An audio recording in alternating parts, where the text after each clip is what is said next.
Hello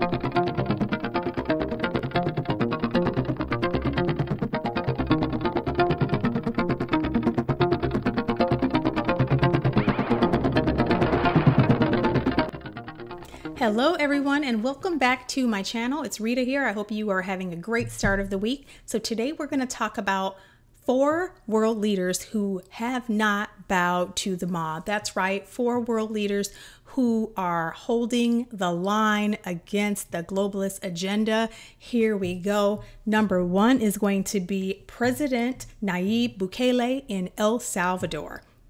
So Mr. President of El Salvador has come out and said that he will not be decriminalizing abortion and or legalizing same-sex marriage.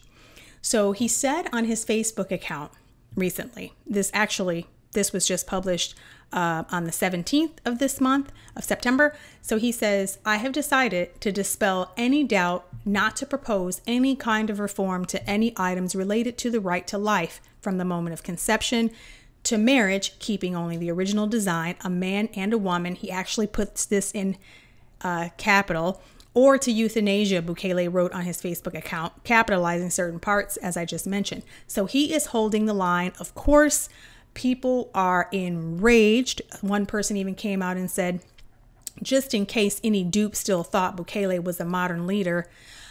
And so there you have it. Bukele is holding the line. He is standing his ground. So I will keep an eye on what is happening in El Salvador. And I just thought I would bring you guys this because, things are kind of up in flames, crashing and burning. And I thought, well, this is great news. No, it's not in the US, but it's always nice to hear that the entire world hasn't gone, or every leader is not completely selling their people out for the globalist agenda. So here we go. On to number 2. This is President Bolsonaro in Brazil. That's right. President Bolsonaro in Brazil actually recently told his supporters, quote, everybody has to buy a rifle, damn it. Okay, that's what he told his supporters. He has been seen in his rallies, maskless, and I don't know if you remember last year when all of this started, he was a COVID denier and all of these things. He was very chummy with President Trump, and of course people hated him for it. He has actually lifted a lot of the gun control laws that Brazil had. During his campaign for office, Bolsonaro vowed to relax Brazil's gun law so that citizens could protect themselves from the country's rampant crime and violence. And he kept that promise, issuing almost a dozen decrees that made firearms, including semi-automatic assault rifles, more easily available to the public. Some of them, however, were modified by the National Congress, so nothing new under the sun. Just like in our country, you have a president who wants to tries to do some right things by the people, but then you have a parliament or a Congress who works against the president or the prime minister. But kudos to Brazilian President Bolsonaro for holding the line for gun rights for the people of Brazil, even though polls are showing that only 20% of people plan to vote for him again next year, with about 40% vowing to vote for his leftist opponent. So let's just keep an eye and hope that doesn't happen. Number 3 is going to be the president of Hungary.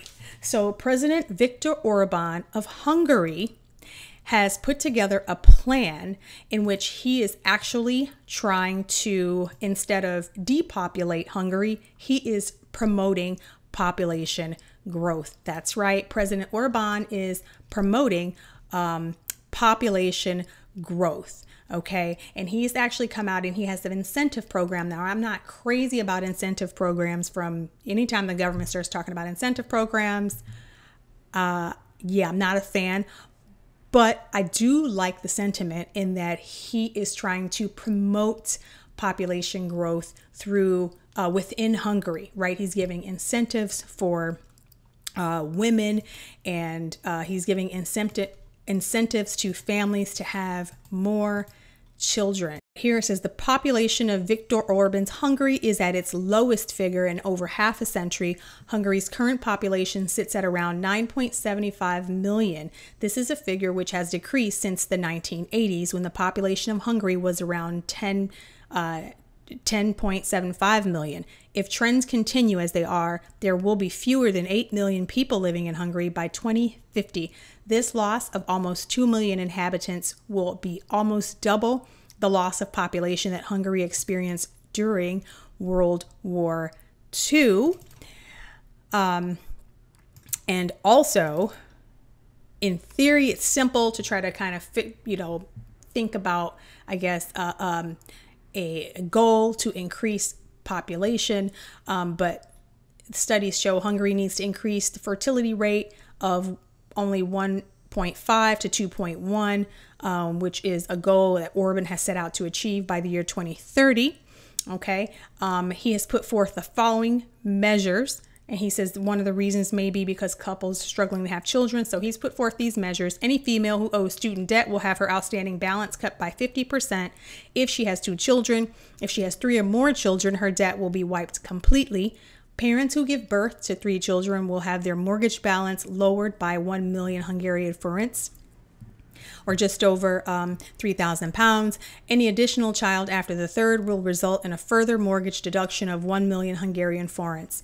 Parents with at least 2 children will receive new tax benefits, and on and on. So as we can see here at Hungary, another president, Viktor Orban, who is holding the line, who is taking no prisoners as far as trying to grow the population there.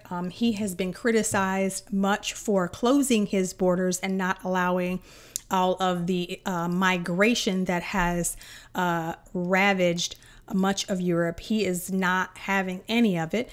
And so he's being obviously pegged as, a white supremacist, white nationalist, yada, yada, yada, just because he is trying to help Hungary's dying population, right? So kudos to him. Hats off to Viktor Orban and Hungary for holding the line.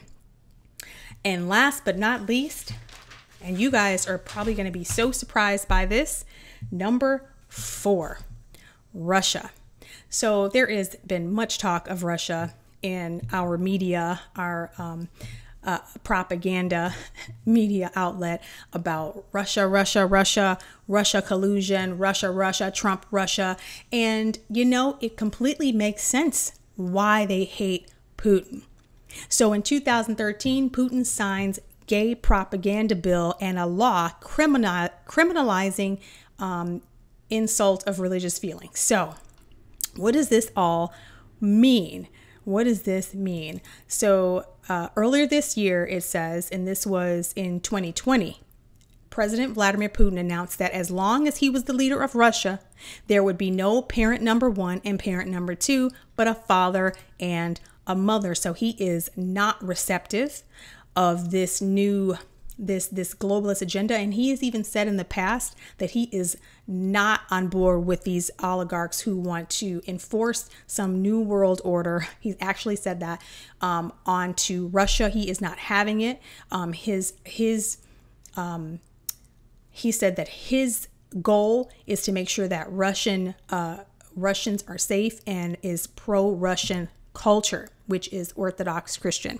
Okay. Putin also said that he's actually signed 2 controversial laws strengthening the penalties for propagating homosexuality among minors and for insulting people's religious feelings in public, which, okay. Okay.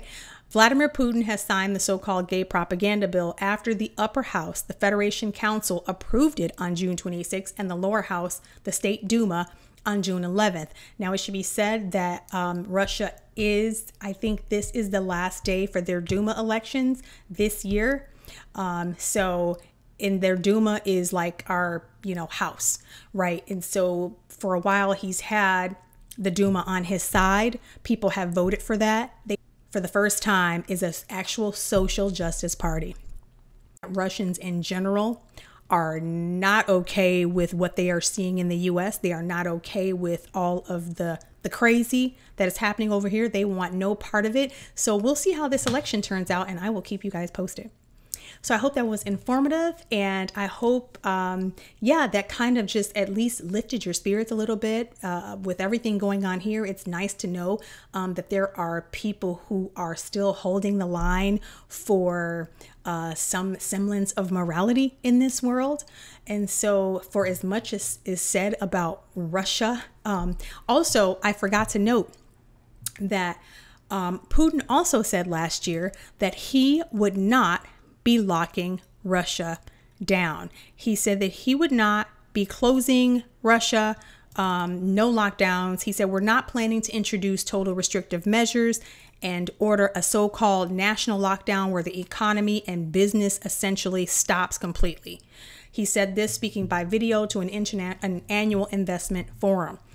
And when he said this last year, I remember this, when he said it last year, Trudeau and the UK, Boris Johnson, actually placed sanctions on Russia as soon as Putin announced that he would not be locking down. If that gives you any indication of why Russia, Russia, Russia, Russia, Putin, Putin, Russia, Russia, Trump, Trump. So I hope this was informative. I hope you guys liked the video. Tell me what you think down below, and I will place in the description box all of the links if you want to check out some of these articles for yourself. And until next time, I hope you guys have a great week. Ciao.